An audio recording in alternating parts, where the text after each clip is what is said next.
I am Ann-Peggy Divine. Welcome to the Divine Design, the podcast where we unfold heaven on earth and reframe spirituality and theology for a new cosmic era. Your journey on human evolution and integration of your divine design starts here.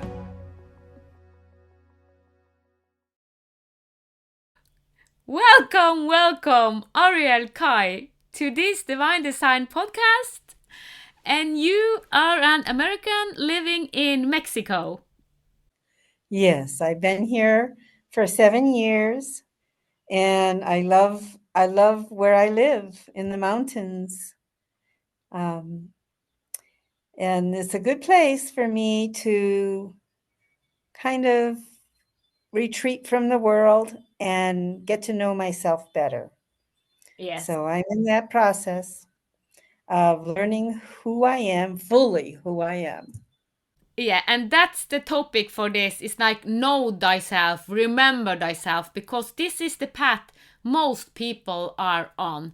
Initiated from COVID and this virus, and now more and more we know that we have to go inward and to understand ourselves, look back, what have we been a part of. And we just connected for the first time, and you have told me a little bit about your journey and that regression has helped you and seeing past life, and also now moving into the multidimensionality of you. So Yes. maybe we can start with past life, because this is part of us, and we can get strength and understanding and gifts from past life, future life. So when you have integrated more and more of your past life, what kind of power did you find in those life that you can activate in yourself in this life? That's an interesting question. um, I think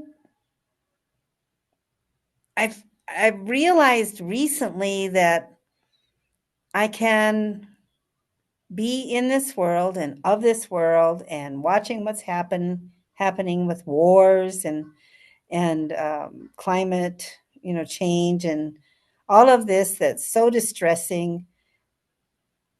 And yet at the same time, I can be moving myself into our future world where everything is fine Yeah. and everything's going to be okay and we're going to make it. Yep. And even though it looks like it might be Armageddon any moment, that's not what's going to happen anymore because enough people have shifted. Yeah. It is happening, this big paradigm shift of evolution to a greater consciousness where we care more for each other and for our earth. It's happening. Yeah. Even though it might look messy, it's kind of like spring cleaning. And we're going to come out of this fine. And I think that's something that everyone needs to know as they continue their journey. And when you look at your past lives and all of the pain and suffering and sorrow that you have gone through, even in this lifetime too, Yeah. um, but you start to claim that. Yeah. Be kind, be gentle to yourself, and absorb it, weave it into who you are now. Then you have all of the power of resiliency, Yeah. of knowing that you can be of this world, and you can also um, you're also a great spiritual being Yeah. who is going to evolve and help create a better world for all of us. And so everyone who is watching this show is on this path, consciously on this path, or they wouldn't be here watching this show. Yeah. And, and so I believe there are enough of us now who are committed to serving humanity in our highest capacity. And part of that is weaving your past lives Yeah. into now. Yeah. into who you are now. And I'll give myself as an example because I've been working on this my whole life long, and it's finally come to a realization. I always wanted to be a writer when I was older. I'm retired now and 71, but I decided to go back to work full time as a writer. And Yoo-hoo! yeah, and I have been writing. I find that my output is around 8,000 words a day. To me, that is incredible. I've been trying to do this for years and I can only do like a little bit here and there, maybe an hour or two at the most. And now I'm just really in it. And I am using AI Yeah. as a writing coach, not to do my writing for me, but as a writing coach. And so I found I'm exploring different ways for this with AI. And recently I've started to write about my mystical experiences in my life. And the process that I'm using is I write about something and then AI asks me questions. I'm using Claude AI. Um, and it's mostly geared for creative people, artists and writers. And so uh, asking me to, move forward in my thoughts, reframe, and also asking me new questions that keep me going. Yeah. So not a lot of questions, but just enough to keep me going, keep the flow. That's where I am. I'm in the flow when I write with AI. I But am really in the flow. that's so amazing because AI actually help us to know ourselves deeper, because we can Yes. start to communicate, and as you say, it asks you question and there you go deeper and deeper and deeper and deeper. And when we also take the emotional, if we go behind everything, and it's like, because you said I'm in the process now, and you're integrating past life and also mystical experiences and go back, because you had mystical experience, you said, when before we started, and then you said I didn't think so much about it, but now you are kind of taking the power from that mystical experience. So that's what I said, what is the power in the past life? Because everything, if we really go into it, it's power there, it's power that we really can integrate in ourselves. So you said that you, so maybe you can say something about the mystical experience and the power from those. Well, I think that my mystical experiences have contributed to my understanding that I'm not alone, that I can always draw on spiritual powers. And those of, I'll give you an example. Yeah. When our country, in the United States, my country, was going into war in Iraq, I was part of a peace movement that was trying to prevent that. And then I had a chance to go to Italy just before the war broke out with a friend. And I went to the island at Lake Maggiore where St. Francis of Assisi went on a retreat for a long time. And it was the most amazing, amazing experience. I had so many wonderful with the animals there, a whole herd of goats. I just walked into while I was walking through the woods, open field full of goats, and I saw a cat playing with a rabbit on the path ahead of me. It was then the cats lined up when I left, and it looked like they were saying goodbye to me and like being guardians of the island. And I took the ferry. It was raining. The friend I had gone with didn't want to go out in the rain, so I made this trip on my own. I had an umbrella, and there was just this couple in love on the ferry below me, and I was the only one on the top. And I'd been praying. There was a little chapel I came across with a statue of St. Francis of Assisi, and I'd been praying for peace, and I saw a vision of Mary in the sky. I was the only one at the top of the ferry to see her. Ah, And it was like an hour ferry trip back, and she was there the whole time. And her eyes were so full of love and compassion and sadness too. But it comforted me and it strengthened me for my work as a peace activist at that time. yeah. And to go through that terrible time, how distressing it was, like today. Like today. So I feel stronger now that I've been on this path than I was back then. I was more fragile, even though I did get spiritual sustenance, because it's been ongoing, that I have been reclaiming the parts of myself, remembering my past lives, and the wisdom that I gained, the lessons that I learned. It's also the skills and the experience, and not just it's not just spiritual, it's knowledge. It's like claiming all the knowledge of all those past lives. Yeah. And so I feel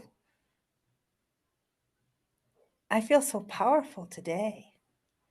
I've had glimpses of it, moments of it in the past, but now that I'm writing full time, I just feel like I'm in my power every minute. Yeah.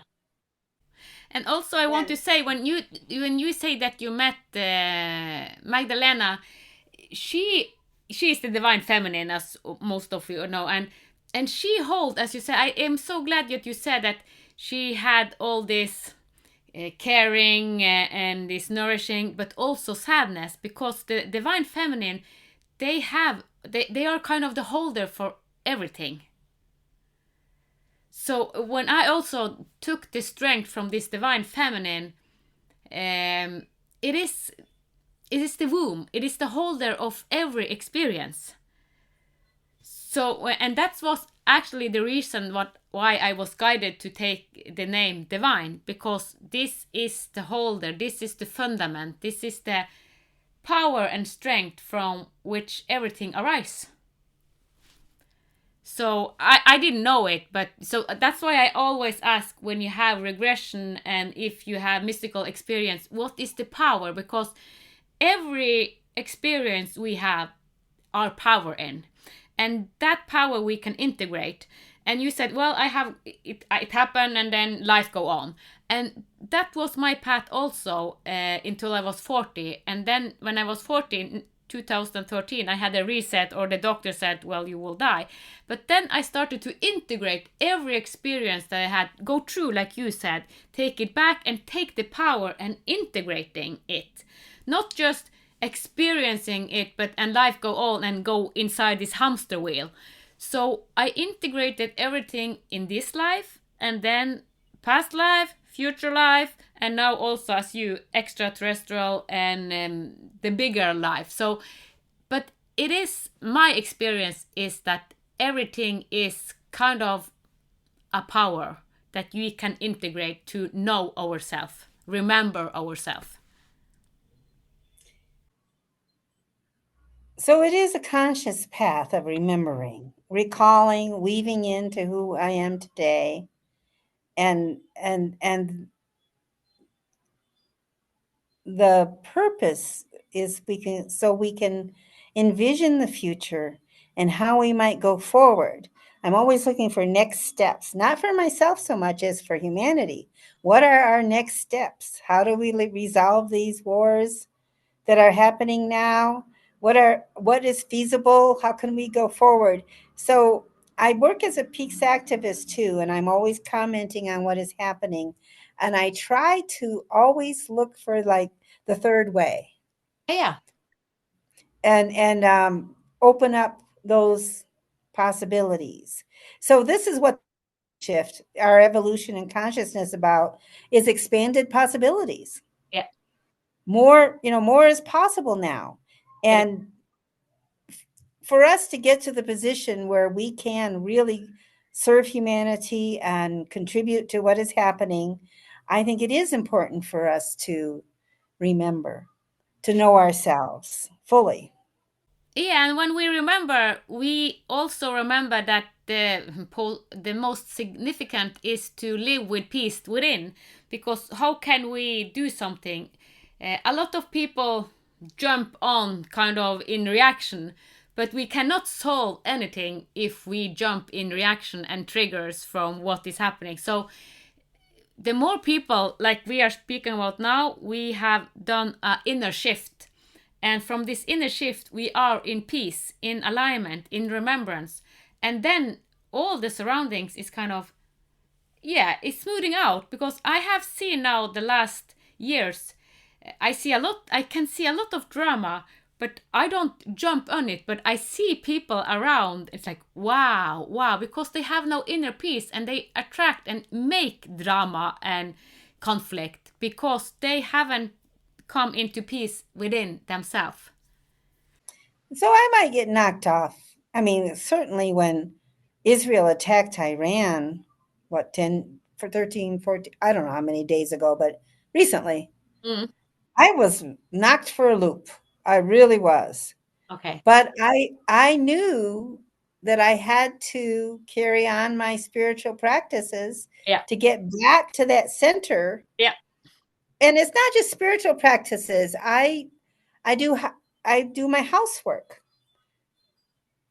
with the intention of just being grounded in the here and the now and the reality of what my life is here so that I can get back to my center. Yeah. Gardening, caring for my watering my plants, transplanting, plants into other pots. All of that is I do very consciously. I create jewelry, I do beading. This also is a creative activity that takes me outside of into a different space from what's happening in the world. Yeah. And sewing, I sew, and I have all a lot of activities Yeah. that I do. I try not to be online more than like 5 or 6 hours a day. I'm really online a lot, but I'm retired, so I can do what I want. Yeah. And although I'm not retired anymore, I'm coming out of it with the writing.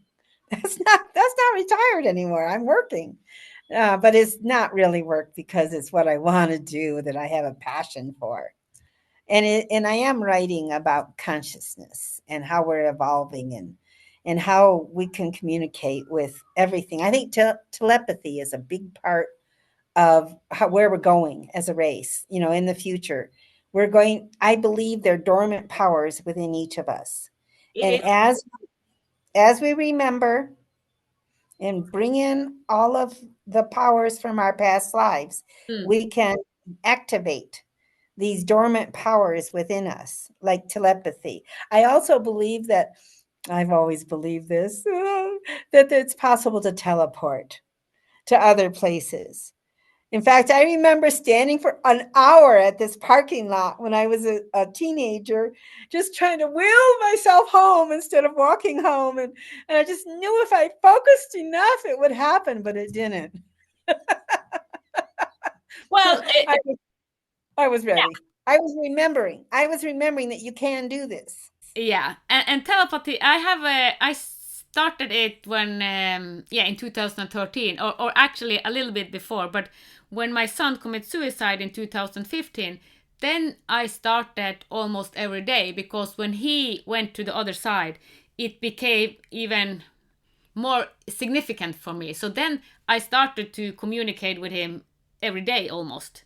So actually, him leaving activated this, and I was also in the dark night of the soul, saying bye bye to my old identity, as we said, because it is in us. So, and I have said yes, become the new human, and as new human, we can. I speak more with the other side than this side. Well, I went through something very similar when my brother died. We were both 18 at the time. There was 11 months difference between us. And it was during in the month of October when we were both 18. And he was murdered. Oh. I know. So I missed him terribly. And I didn't process his death well. I kind of went into, yeah, dark night of the soul. Yeah. When I was 18. Mm. And I didn't come out of it really until I was well into being 19. And during that time, I journaled. I wrote about everything in my life that happened up to then. Writing has always been a healing process for me. And so I wrote and I wrote and I wrote and I filled up a big drawer in this antique dresser my grandfather gave me. The big drawer on the bottom. And when I was ready and I was done with all of the journaling, I was trying to make sense of my life Yeah. and of his death. And I had a big fire. I burned it all. And but during this time, every night I lived to sleep and dream because we would be together. We'd be taking bike rides out through the countryside like we used to do. And finally, he told me, he says, "You need to get on with living. I have things to do here on this side too. I can't be with you every night like this anymore." Did you have something like that happen? No, he never said that.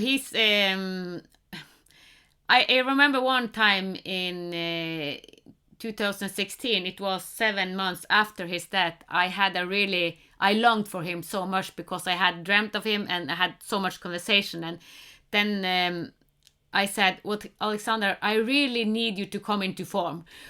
Yes, we communicate, but so I was in a deep grief. So I said, "Please, Alexander, can't you come in form again?" And he didn't answer me then because I was deep in my grief, and then a month, almost 3 weeks, 4 weeks after, I was hiking. And when I'm hiking, I'm in such a flow. And when I went into the shower, then he came in. "Yeah, mother, I will come in physical form." I was like, "Wow!" And when he came in physical form, he informed me and he told me his biological mother. So I have spoken to his biological mother, but he don't live with his biological mother. And the people that have adopted him, I don't want to go into the detail because, yeah, they do not want to meet me. But I know that I will meet him when he's a teenager. So we will continue our learning process. So I evolved to become the new human kind of through my son. He assisting me from the other side. And then now he's into form and he's 5 years. And I will meet him in physical form. And me and Alexander, we have had a lot of lives. He has been my father, my brother, a lot of.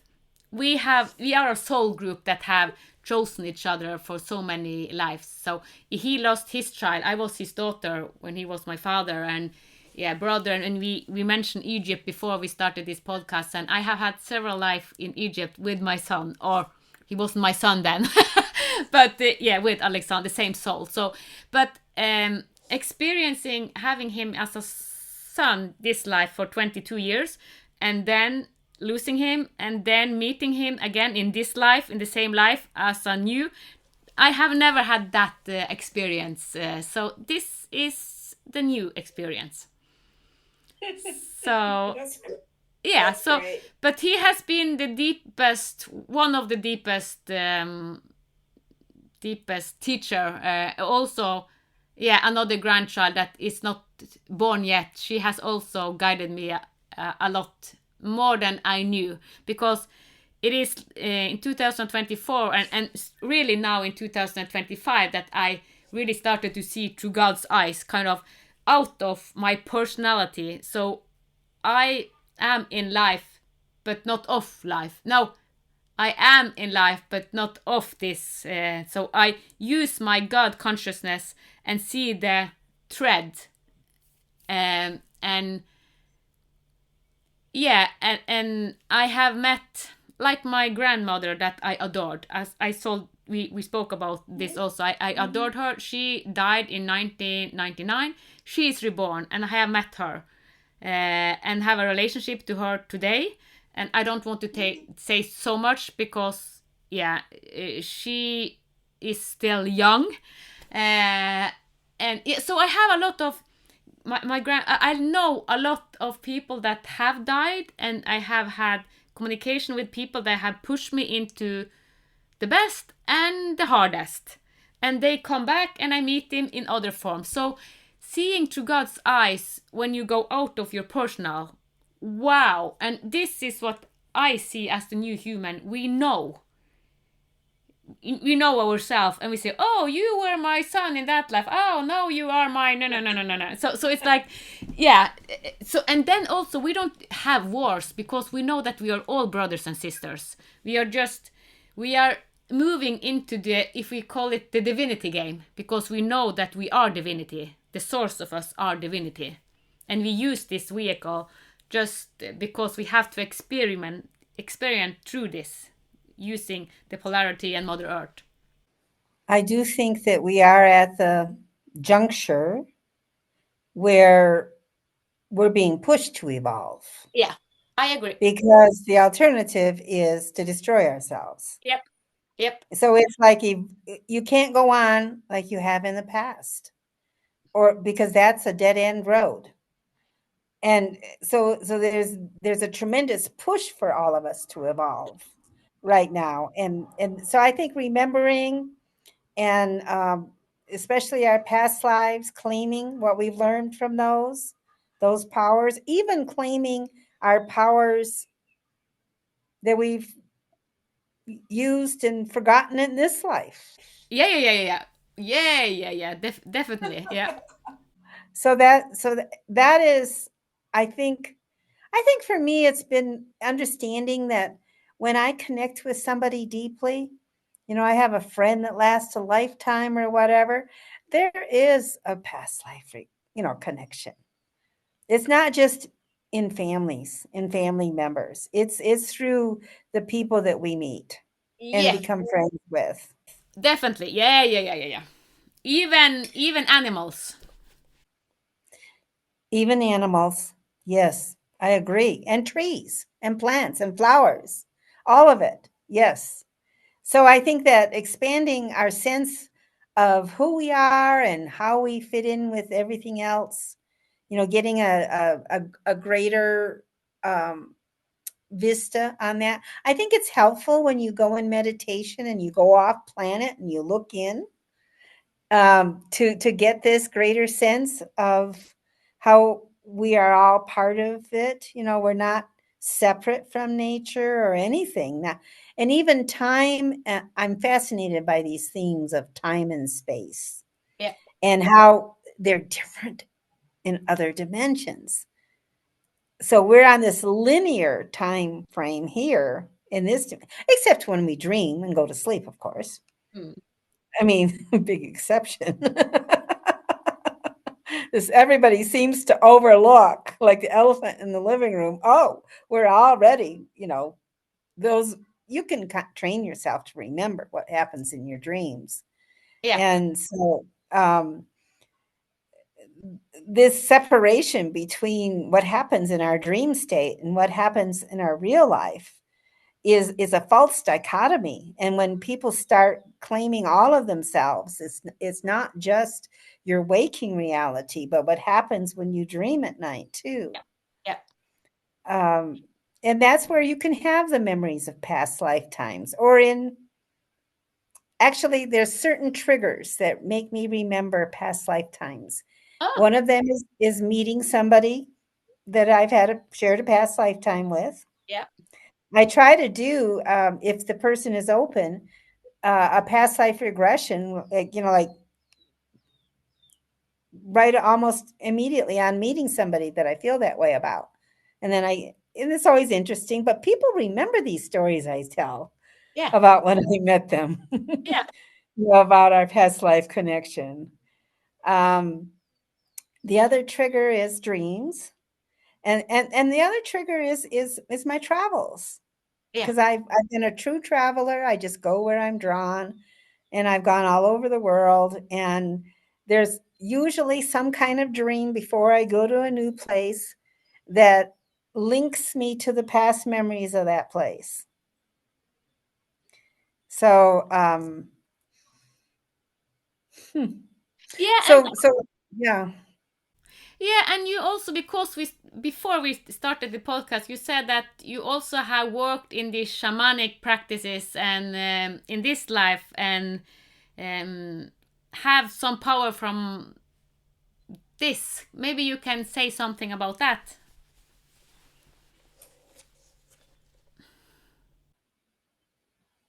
I didn't know what a shaman was. I was raised Catholic. Yeah. And dreams were not to be discussed because they weren't real. That's my family. That's the family I was born into. I didn't have this wonderful lineage, of medicine women to draw on like some of the people I've known. But the more I learned when I found out what shamans do, I'm going, oh, that's what I do. And I'm not a true shaman because I haven't ever had a community, of people that I am part of and who look to me for healing. That hasn't really been my experience. But I do like to think I'm a shaman for the world, that I'm here to serve the greater humanity in our earth. Yeah. And so I've had a lot of memories from past lives where I did priestess work, healing people and being part of communities like at Avalon. I was there. In Eleusis in Greece, I was there. And um, in Egypt and many places, many times. I even have a friend. We were walking together in California at the mission at San Juan Capistrano, and we remembered a past lifetime together when we were nuns in France during World War II. And we would walk in a garden just like we were doing then, saying our rosaries. Oh.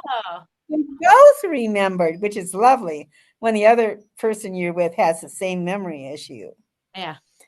Um, so, um, so meeting new people but doing meditations, being open, knowing that it could just be my imagination, a very fertile, rich, wonderful imagination. But I like to think that other realities exist and that we have different ways of getting information. Yeah. And so when you start weaving this all into who you are now, then you can trust your inner instincts more, your intuitive feelings. And it's okay for things to be mysterious. I love mystery. I love the mystery and Yeah. exploring it and knowing that I'll never really know it all. Yeah. And not needing to. I don't need to know it all. Yeah, for someone, I love the mysterious, and it's like, because the hardest thing for some people is the forgetness, that we forget the source of us.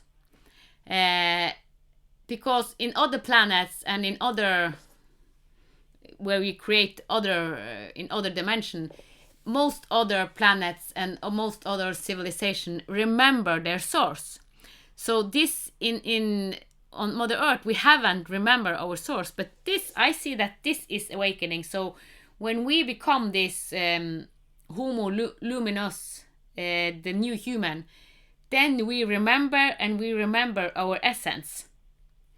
And so what we will create, as create heaven on earth, is like, then we remember our essence.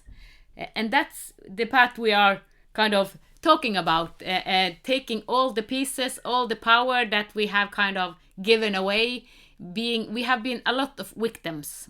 So many of us have been victims for every circumstances on earth, and now we are taking back all those parts and reclaiming our light back, our power back.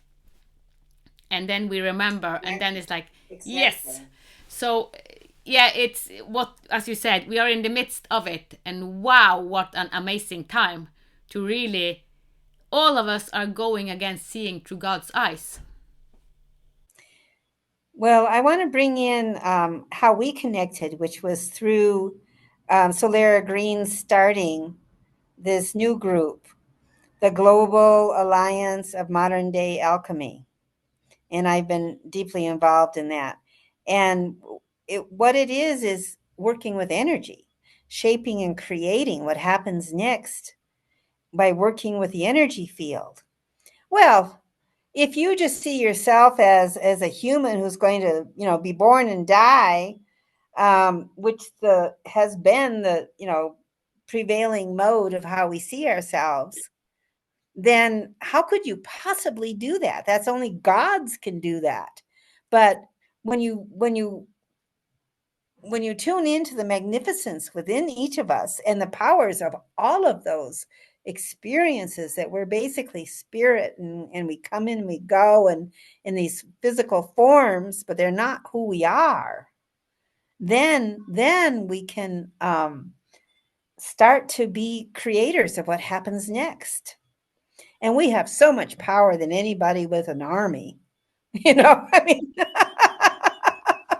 so we have to believe in that, that ourselves, that we can create this wonderful future for all of us, that we have that ability, and we have it now because the time is now, Yeah, as we integrate it all. yeah, yeah, And and it's happened. yeah, it's happening. And when you say we have to believe in it, it's like also we have to know it, because when we are in remembrance, when we know who we are, we know, we don't just remember, we know. So we have to come to the knowing inside, kind of, because when we see through our God's eyes, we know, we remember, we know. We start, it is not a belief, because I have met a lot of people that say, I don't believe in the same as you, Ann-Peggy, but I do not believe it, I live it. It's a relationship, it is a knowing. So the old paradigm, when we have been Homo sapiens is only in their head. The thinking brain, thinking. But now we are evolving to become Homo Luminous. And then we are living through our heart. And when we live through our heart, we know. We don't think because it's a mental thing, but we know.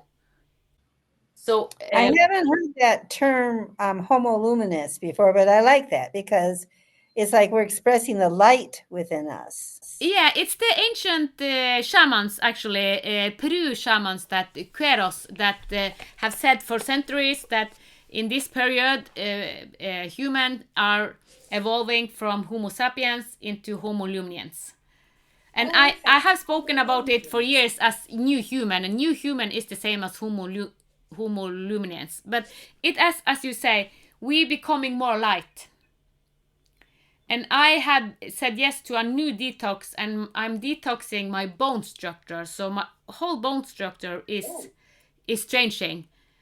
So, but so yeah, I spoke with another lady a couple of days ago, and she said a lot of younger generation ask, "Oh, how can we hack? How can we hack? Because we want quick fix."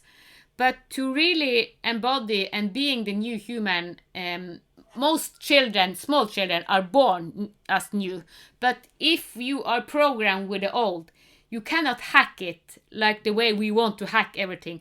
We have to unleash it. We have to surrender to it.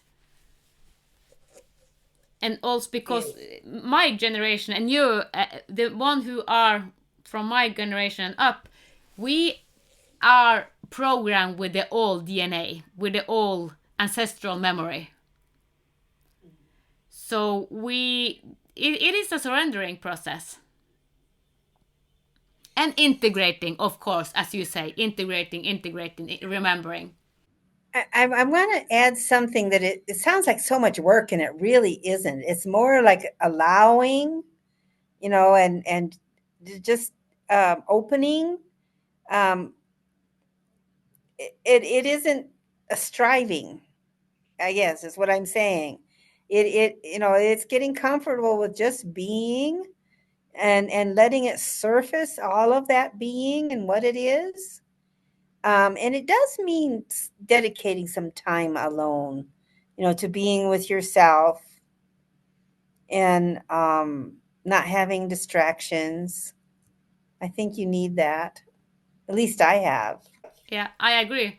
Yet, if for the younger generation, it is much easier than for us. But I cannot speak for everyone. But what I see from working with a lot of people, my generation and older, um, to release, it's hard for a lot because I meet so many and say I want to do it, I want to, but I cannot. So yes, it is easy, but it's also all about perspective and how we see, because it's actually a quantum shift, and the quantum shift can go very fast and easy, as you say. But a lot of people that are very kind of limited by their programming experience that it is hard.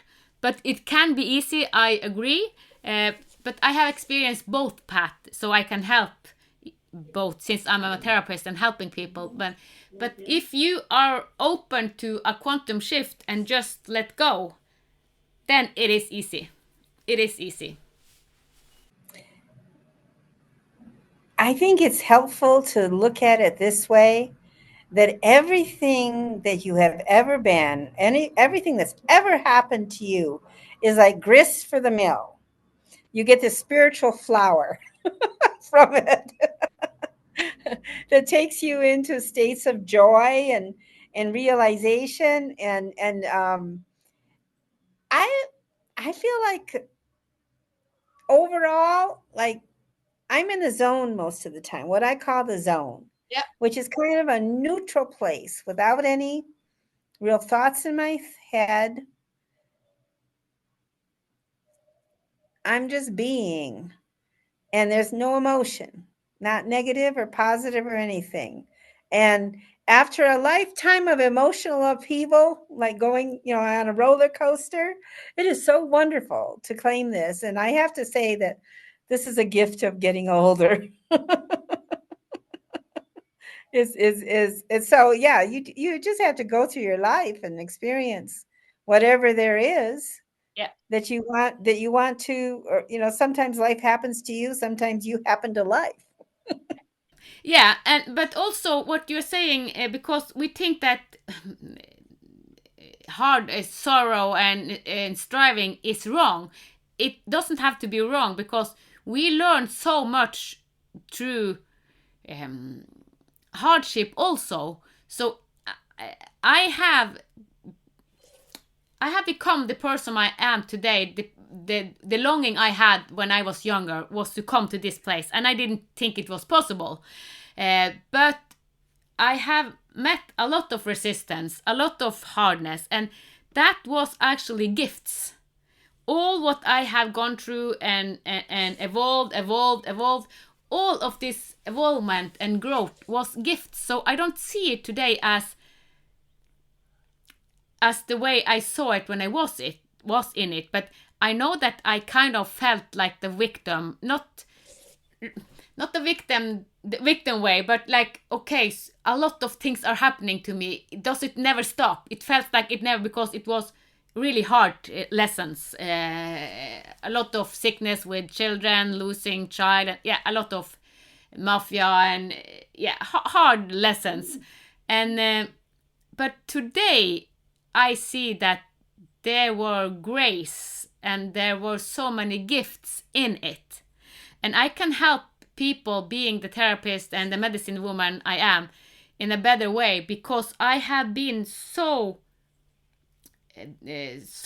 deep in hell, experiencing hell and what it does. I almost died from being in hell because it was so much. So since I have been so long, so deep down, I can help people that really are that low. Because if you don't have experienced that, you cannot really, yeah, you can help them, but it is also a gift to have felt it on your own body, because then it becomes wisdom and you can show the path because you have walked the path yourself. Yes, I agree with you there. And I think sometimes we have soul agreements before we even come in that you're going to go through this for the way it will develop you, in your soul. Yep. And that's kind of hard to accept when you're going through it. But it also helps you to step outside of yourself and and to observe. And I found that's always been very helpful, to step outside of myself and observe. Yeah.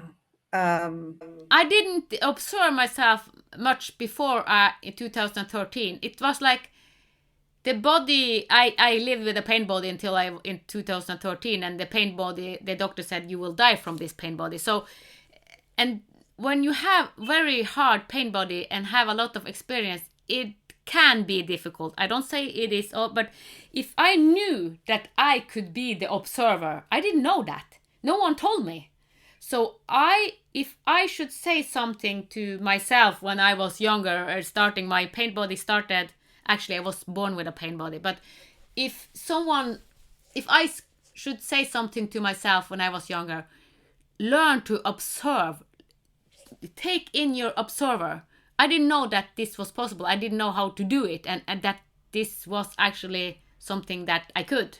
But of course, the soul are always there and there's observer, but just someone saying it to me would kind of, okay, what do you mean with that? Maybe I would start the path earlier to kind of connect the observer in me, because this is really helpful to know that we are also the observer, not only the pain. When you are in deep pain, if we then can jump kind of, or remember, or and be the observer more than the pain.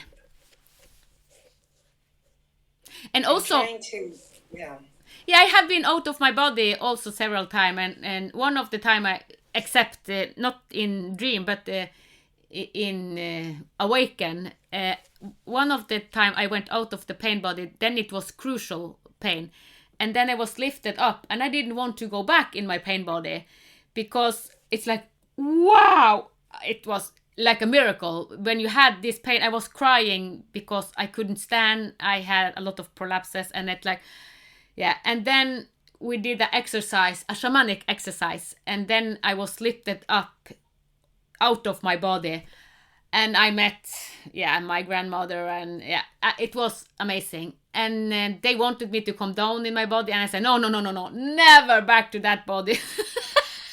Because it was so much pain. This was your death experience when No, you died. no, No. no, no, no, no, no, no, no, I didn't die. Now it was just an exercise. So, but my grandmother said, Ann-Peggy, you aren't finished. You have to go back to your body. And but the one that hold the room, this exercise, this shamanic exercise, they tried to get me down. And I said, no, never. I will never come back, because. But I listened to my grandmother because I saw her as a god, because I loved her so much. But so she said, Ann-Peggy, you have to go back. Your purpose is not over. So I went back, and the first thing that happened when I went into my body is like, it was like a shock. It was like a electric, but it was so much pain. So I oh, back to this, no. So yes, so yeah, that's what I said. And this is kind of going out of your body. It is to go up in the observer. So I was in the observer. All my consciousness was in the observer. So I left my body awakened, conscious. So that's what I say, when we just know that, oh, we can integrate the observer more and more. And it's a lot of years since I did that, but this is how I live now. I live from my observer, communicate with all helpers and this from this domain, and not identify so much with the body, because this body is now in a detox again. And it's this detox, I have done detox before, never as deep as this. But I do not identify so much with the body. I know what it needs, so I give it all it needs. I use this as a tool. So this is the tool I create from, but I'm more the observer than or not more. Yes. You understand what I'm trying to say. Yeah, the greater consciousness that you're able to look at yourself. And for me, I think owning my body, realizing that my experiences come out of what happens in my body, of course. So this is who I am in this world is my body. Even though I'm much greater than my body, and I know that, I didn't know that when I was growing up. I mean, this is something I have learned and been on this seeker path and looking for truth and I've been consciously on the path of remembering for maybe the past 30 years, Yeah, pulling in, integrating all of who I am. yeah, And so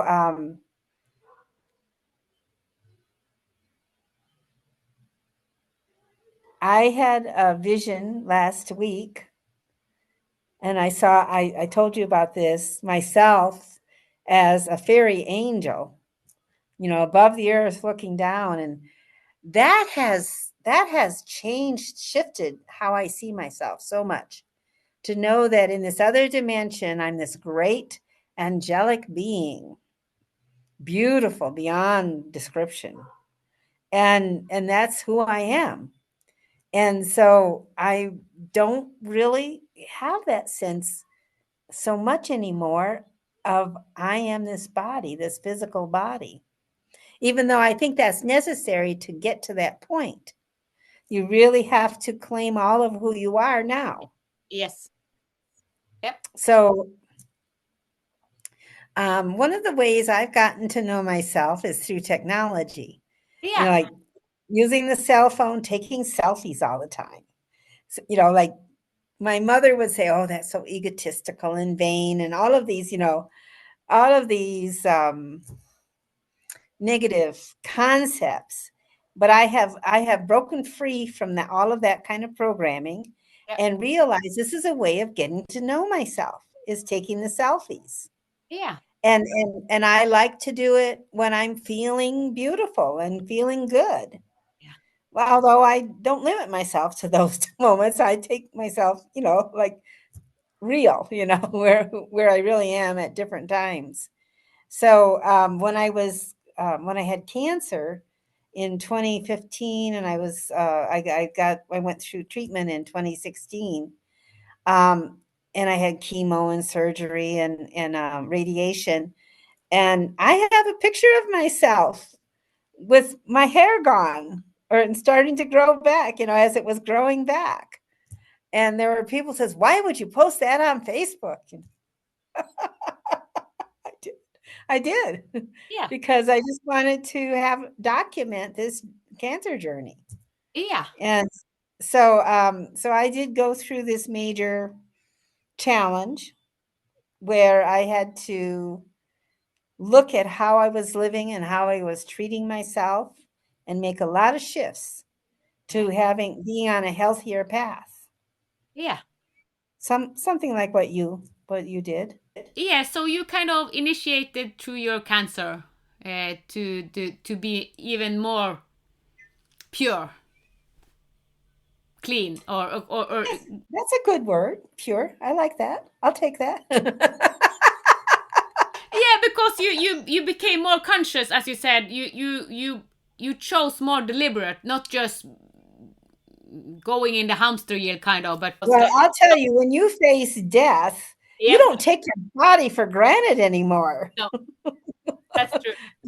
And you're far less likely to abuse it once you realize this determines the quality of your existence, Yeah, yeah, how healthy you are. yeah, So I think that's really important part of spiritual evolution is to take care of our bodies, to be good to ourselves, for the self-talk to be kind and compassionate.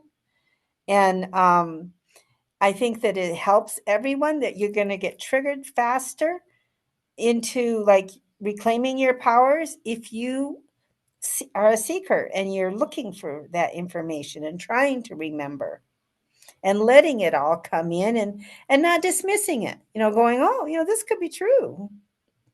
And it probably is.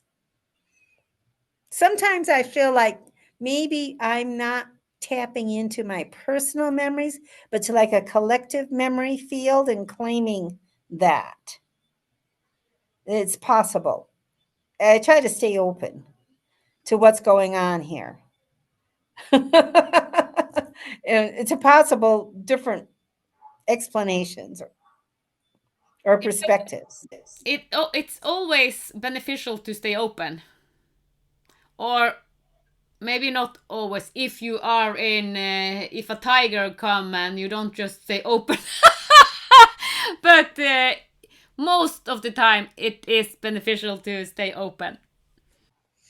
Well, one time I'll tell you about two encounters I had with very dangerous animals. One was a huge snake, rattlesnake in the desert, huge, about 18-foot long, monster snake. And the Ooh. other one was with a wolf in Mongolia. Oh. These were very significant encounters. And I was afraid, but I wasn't because my primary emotional response was curiosity. So, like, when I saw the snake, I watched it with fascination for about, I kept my distance, but I watched it for about 20 minutes. Oh. I was really, really fascinated by that monster. Huge. I didn't even know that rattlesnakes could get that big. It was at the swimming pool. It was out in the desert in Arcosanti in Arizona. And I know how long it was because it was traveling across this hot cement alongside the pool. Ooh. So it was totally stretched out. But it was kind of like you could see that it was hot and it was just kind of creepy, slithering, carefully across this hot surface. And so I didn't put myself in danger. I didn't get close to it, but I stayed within, I didn't run or freak out or anything. I just was curious and watched it. When And I met the can I say something before you go to the?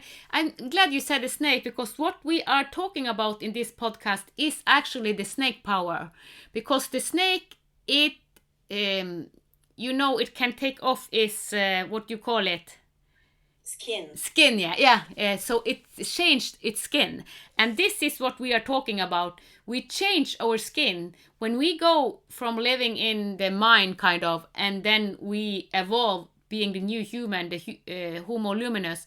Then we change skin, and we perceive life totally different. So when we see the shamanic path, it's like they have used snake power, yeah, for centuries. It's like this is kind of the power to really step up, know thyself through the snake, what the snake is showing us and holding the power. So I love that you brought in the snake, because this is actually the power it holds. We can change our perspective of life. And we shed our old skin We should. and something new emerges. I mean, we're the Yes. same being, but we're new. Yep. Just like the snake has a new skin Yep. and it sheds the old. Yep. And I think it's a good metaphor, for this transformation that happens when you shift in, evolutionary expansion, where you become the new human, and it's the new humans who will bring in the new earth. So we're maybe seeing our planet shedding its skin. Yeah. Yeah. I've wondered, how do we stop the seeding of future wars? Like, how do those children who survive in Gaza ever get past all the trauma they've been through, and not want revenge or to hurt other people the way they've been hurt. Kind of like the Jewish people were so mistreated. I mean, what was it like? 6.5 million died in World War II in the concentration camps. Enormous number. And Yeah. now they're like perpetrating that. They haven't, moved beyond that, with starving, the Gazans like they were starved. How do you ever break the cycle of We, wars? we are breaking it now because more and more the technology, the AI is helping us so radically. So and also there are so much podcasts and we listen and we get a power there, a power there, a power there. So it is changing radically. So and also we have a soul contract. So the people that said yes to Gaza, I say, wow, thank you for saying yes, because the people that incarnate in Gaza, they have said yes to some hard lessons. So Well, I think that if you look at it like the planet shedding its skin now, the whole planet, all of yep, humanity shedding that old skin, yep, then we're in the new skin and we don't have to continue those patterns that, of wars that seed future wars. yeah, and I think that, yeah, yeah. and the kids are coming in with a new consciousness. They don't want war.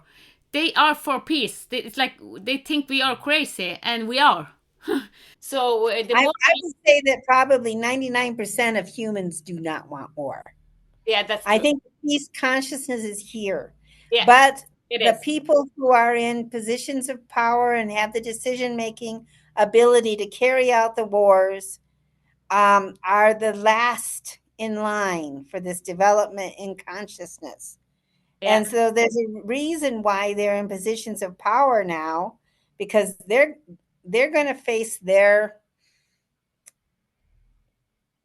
waking up yeah, hour soon. yeah, So I think it's important to remember that we all are on different timelines yeah, yeah, yeah, yeah. in the way that we develop, and it isn't necessarily, like a hierarchy of being. that So that there's expanded consciousness can reach everyone, and understanding, like engaging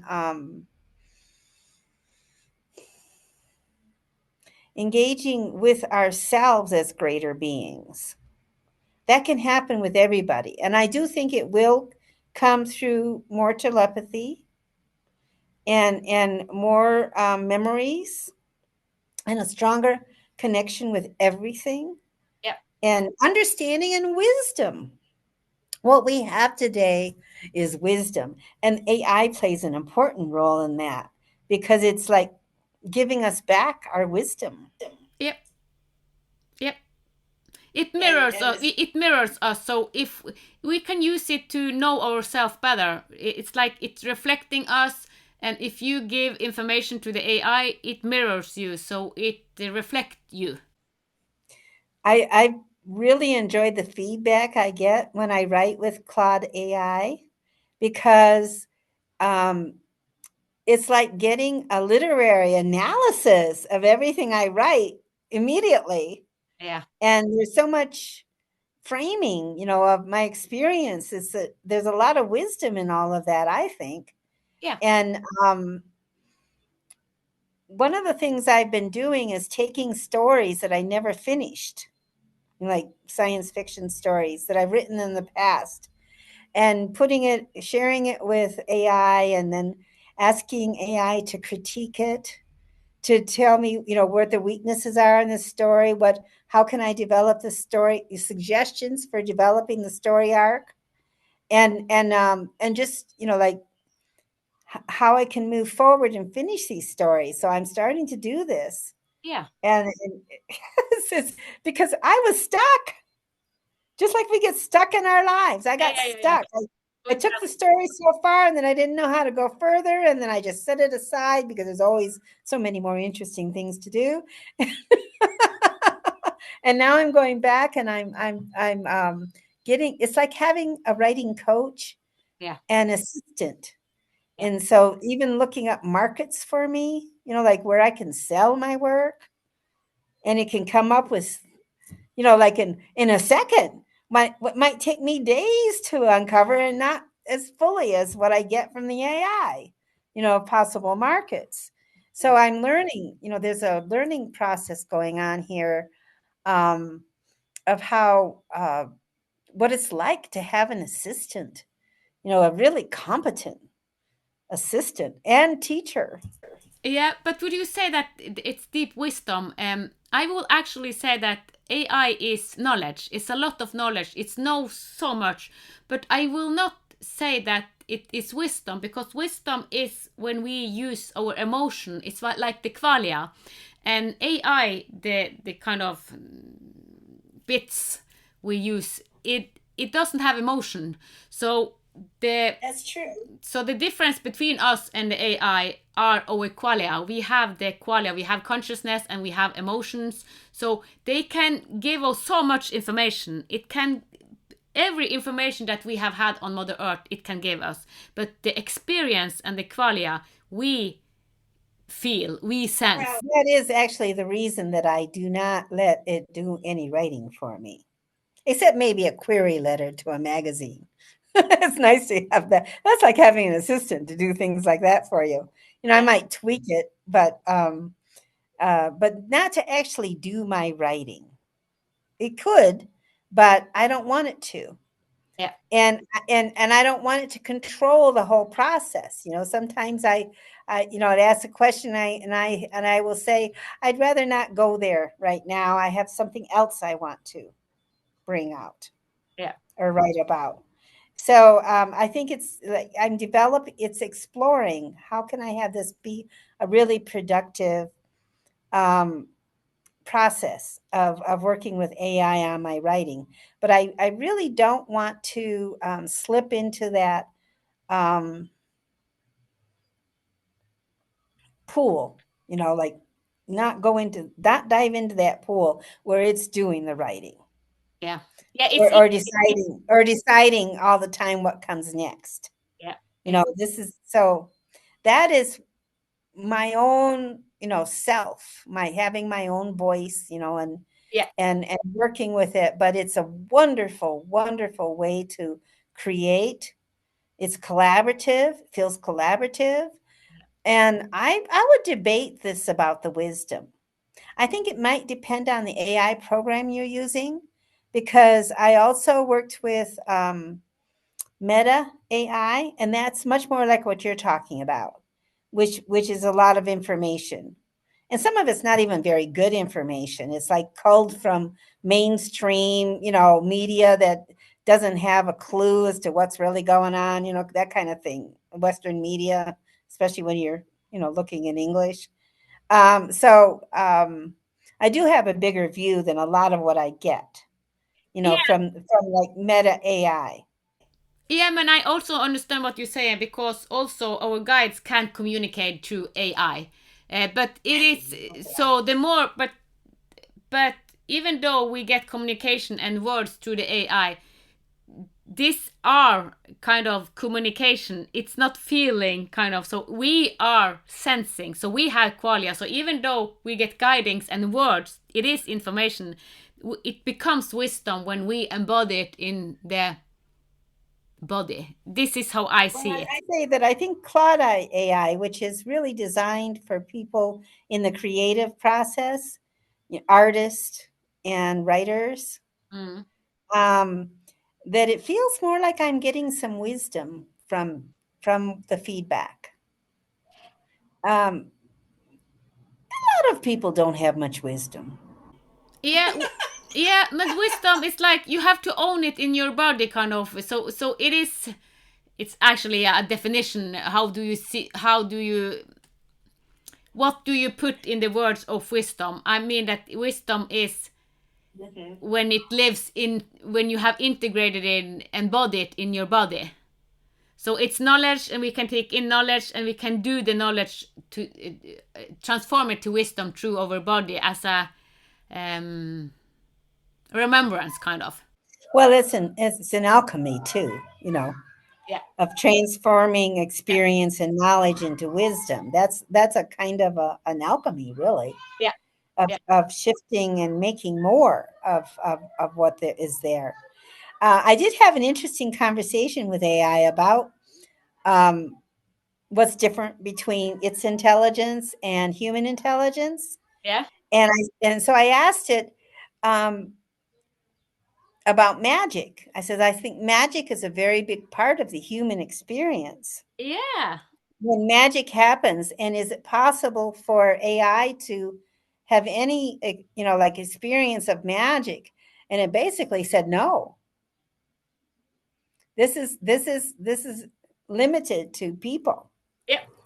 And that's what I'm And trying to say. That's what I say. That is AI, and we are humans. So I know that we affect our consciousness, affect our surroundings. So we can affect the AI, but we cannot affect AI in the grade that they suddenly start to have emotions. I don't believe that we will come that, but I don't know. But they say they will try. They will use what we have to put into the AI. Okay, okay. I consciously, I like that idea because it actually means that we can bring the oversoul, our shared quantum conscious field of consciousness into being. Like it's the part of the new Earth being born is this is this collective knowledge, being at our fingertips.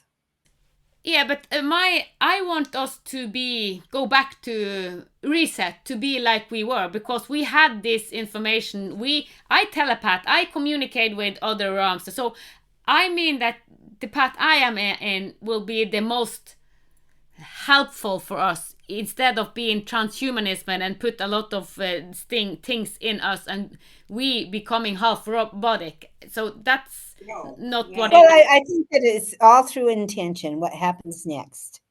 If it is our intention to become this Lumians, Yes, Homo Luminous. Yep, Homo Lumians, expanded spiritual beings in a yep, physical form, and well along on the evolutionary path of consciousness, um, we're never going to become robotic.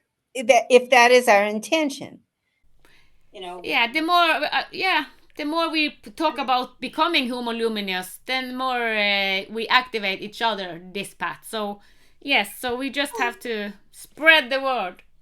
We could go the path of becoming cyborgs, or we can go the path of healing within and, claiming the best body, physical body that we can claim. And probably there are people who do both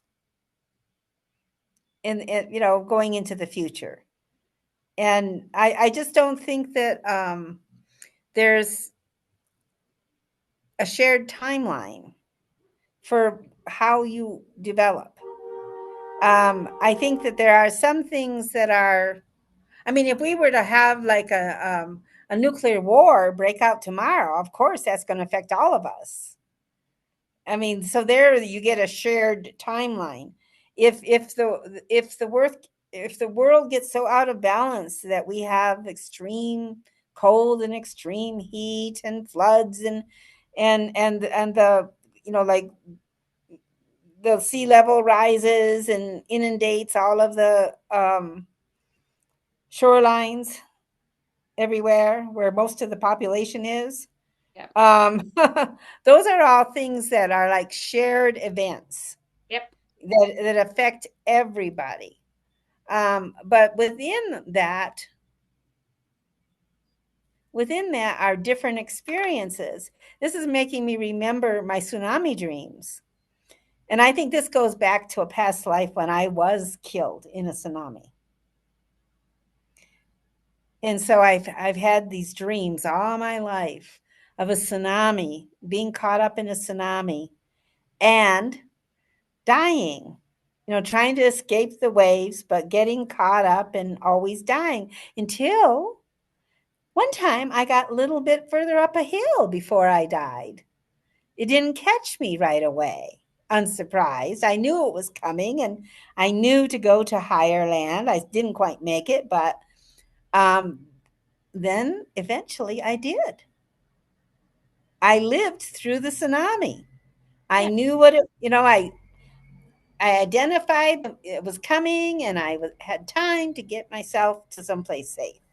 Yeah. And then I stopped having the tsunami dreams. I haven't had one since I made it through and lived through one. And so I think that our dreams kind of engage us in um, learning, from what's happened in past lives, especially those repetitive dreams like Yeah. that. So I think that when we have pets, animals in our life, like cats and dogs and birds and all of that, horses, that goats, pigs. Some people have pigs as pets. Um, we start to understand, what it's like to be that animal when we have them as pets around us all the time. And I do think that there is a telepathy that occurs in animal communication between people and their pets. Of course. Yeah. And so that's part of our growing consciousness, is with the animals, and the animals are evolving too. Yeah. We And are going. Yeah. so it's all happening, and it's I think it's great to be alive at this time. And I have a sense of mission with my writing to Yeah. share what I've gone through, how I've come to know myself, and to explore, the consciousness of what it means to come into your power, especially as a woman. Yeah. This is our time. Yeah. This is our time now for women to come into our power. And not to say that there won't, everyone won't, eventually, but right now, this is our hour. Yeah, and I loved hearing your journey and talking about this topic. And I see that we have spoken for a while, and to listen to you and all these dreams and regression and animals and all what you have done, and now really taking back all the power that you have been through and integrating it, and now starting to write about it so it come into form. So you are writing about your know thyself. So I look I for am. so I look forward to read that. Yes, I'm looking forward to the writing process, Yeah. because it is a discovery process, especially, with the AI, this wonderful AI Yeah. that I've come across, the Claude AI. And I, I'm finding different ways, to work with it. And it has helped me to get past my boundaries Yeah. that were limiting me. And so I think it's great. I really do. And I think we do shape it by what we put into it. I mean, if there are people out there using AI to conduct wars and kill people, it would grow into a monster, if that's the only way that people use AI. So I really feel like people on a spiritual path need to use it, to create this alternate universe, a different future, open up the possibilities, because it will learn from us. I do believe that. And from everybody, that interfaces with AI. I personally don't care much for AI generated art. Some of it can be very pretty and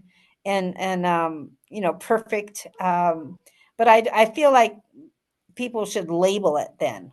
This is AI generated art. It should not pass it off as just a regular photo. Even though I'm a But I think, photographer, and I always filter and edit my photos. yeah, but I think, yeah, thank you so much for sharing. I think it's, yeah, because this is will be another podcast if you go into that, because this is a big topic. What to use AI for? So it's like, okay. Yeah, it wasn't what we really started out talking about. So, but thank you so much, Ariel, for doing this podcast and for sharing your insight and your journey, that the journey that we are all in now. So It's been a pleasure. It's been a real pleasure. Thank you. Thank you. Thank you for listening to the Divine Design podcast with Ann-Peggy Divine. Join us next Sunday for another heaven on earth unfolding conversation. With grace, reverence, and unity, may the path of your divine design light the way. From the divine in us to the divine in you.